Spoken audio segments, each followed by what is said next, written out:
우리가 계속해서 살펴보고 있는 빌립보서는 빌립보서의 주제는 기쁨인데요.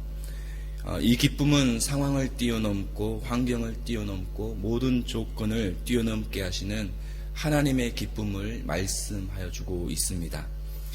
예수 그리스도 안에 있는 사람은 어떠한 환경에 있어도 환경의 지배를 받지 않고 그 기쁨을 누릴 수 있는 삶이 바로 예수 그리스도 안에 있는 삶임을 빌립보서를 통해서 우리에게 계속해서 말씀하여 주고 있습니다. 바울은 예수님이 우리 안에 계시기 때문에 우리는 상황으로도 환경으로도 도저히 기뻐할 수 없는 그런 상황을 만날지라도 도리어 기뻐할 수 있는 이유가 우리에게 있다라고 말씀합니다.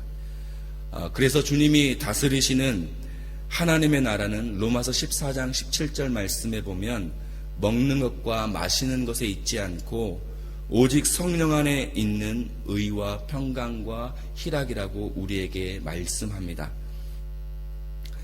그러므로 예수 그리스도를 모시고 살아가는 삶은 그 안에 하나님의 놀라운 평강과 희락이 있기 때문에 상황과 환경을 뛰어넘는 기쁨을 누릴 수 있다는 것입니다. 그래서 사도 바울은 빌립보 교회 성도들에게 계속해서 말씀합니다. 기뻐하고 내가 다시 말하노니 기뻐하라 라고 강조하여 말씀합니다. 그런데 모든 상황과 환경을 뛰어넘는 그리스도 안에 있는 그 기쁨을 우리는 우리 안에 있는 비교의식 때문에 잃어버리고 살아갈 때가 종종 있습니다. 우리는 하나님이 주신 기쁨을 세상의 것과 비교함을 통해서 더 가치 있는 것을 우리는 잃어버린 채 살아가게 됩니다. 특별히 오늘 본문의 주인공이 되는 빌립보 교회와 그리고 빌립보 교회 성도들은 그들이 바라보는 유대 율법주의자들을 바라보며 스스로 비교의식에 빠져서 더 큰 가치를 가지고 살아감에도 불구하고 그들은 만족하지 못하고 기뻐하지 못하고 있습니다. 빌립보 교회에 있는 그리고 그들의 환경 가운데 주변에 있었던 유대 율법주의자들은 당시 빌립보 교회 성도들보다 먼저 하나님을 믿었고 열심으로 하나님을 섬겼던 율법주의자들이 굉장한 비교의식과 열등의식을 그들에게 심어준다라고 생각했었습니다.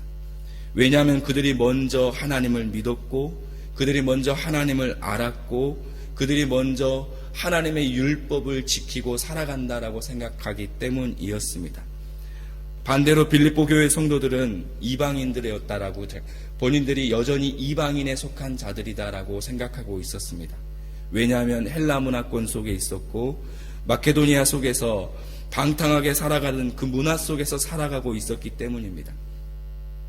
그래서 그들은 유대 율법주의자들을 볼 때마다 스스로 비교의식 속에 빠져 살았고 신앙의 열등감 의식을 가지게 된 것입니다.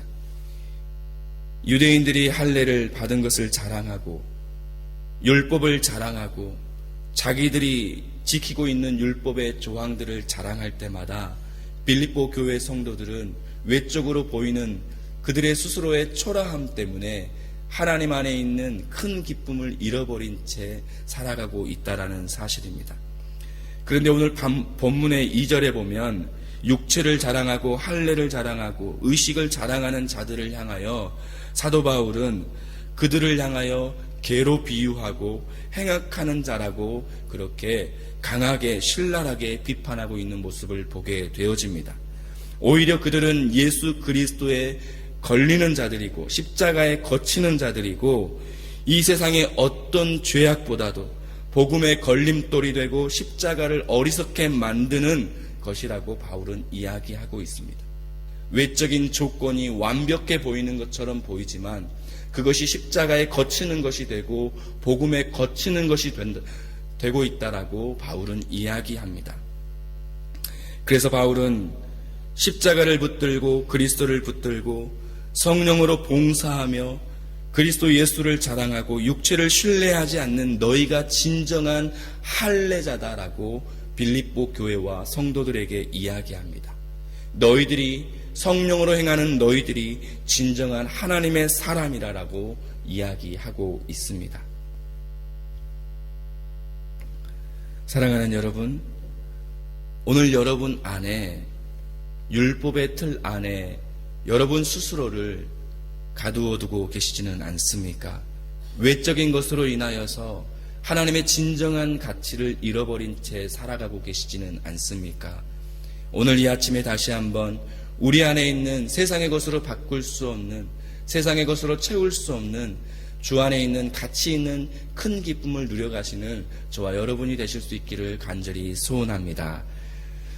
두 번째로 바울은 여전히 육체를 자랑하는 사람들을 향하여 4절에 보시면, 다른 이가 육체를 신뢰할 것이 있는 줄로 생각하면 나는 더욱 그러하리다 라고 이야기하면서 5절과 6절에 보시면, 나는 8일 만에 할례를 받았고 이스라엘 족속이요 베냐민 지파이고 히브리인 중에 히브리인이고 율법으로는 바리새인이고 열심으로는 교회를 박해하였고 율법으로는 흠이 없는 자라고 스스로를 이야기하고 있습니다.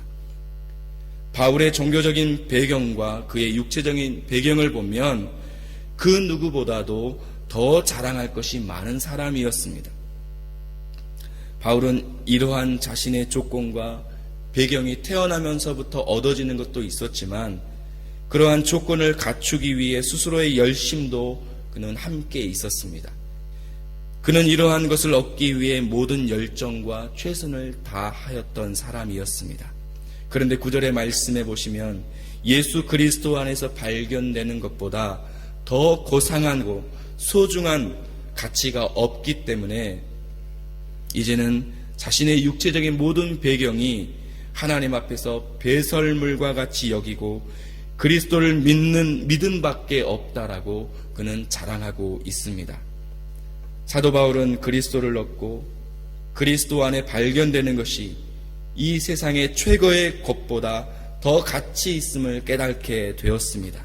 그토록 소중하게 여겼던 것, 그토록 자신에게 자신을 지켜줄 것이라고 여겼던 그 소중한 것을 주님 앞에 다 내려놓은 모습을 보게 되어집니다. 우리는 내려놓음 하면 빈털터리가 된다라는 그런 생각을 하게 될 때가 있습니다. 우리의 것을 내려놓으면 우리의 것을 포기하는 것처럼 우리는 생각할 때가 있습니다. 우리의 최고의 것을 내려놓는다는 것은 상상할 수 없는 일이라고 우리는 생각할 때가 있습니다. 그런데 주님 앞에 우리의 최고의 것을 내려놓는 순간 이 세상의 그 무엇으로도 채울 수 없는, 비교할 수 없는 예수 그리스도를 얻게 되고 그 안에 이전에 알지 못했던 하나님의 놀라운 사랑을 발견하게 될 줄 믿습니다. 모세는 그 하나님의 놀라운 은혜를 발견한 사람입니다.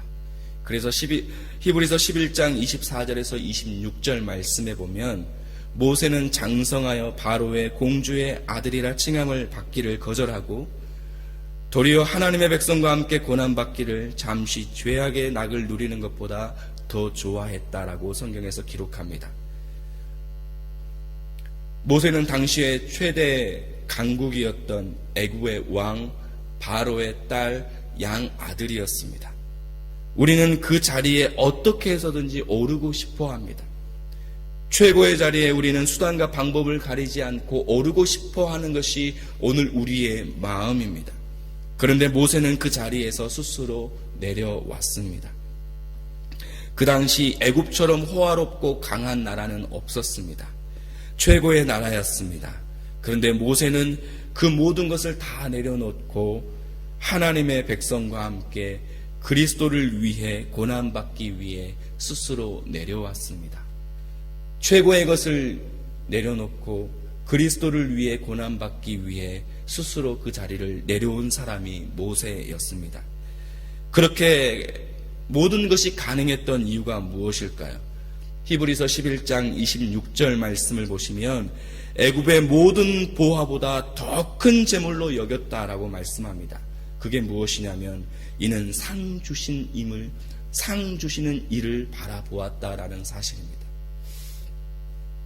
모세는 이 땅 가운데 소망을 두는 자가 아니라 본인에게 상을 주시는 이가 누구인가를 깨닫고 알았습니다.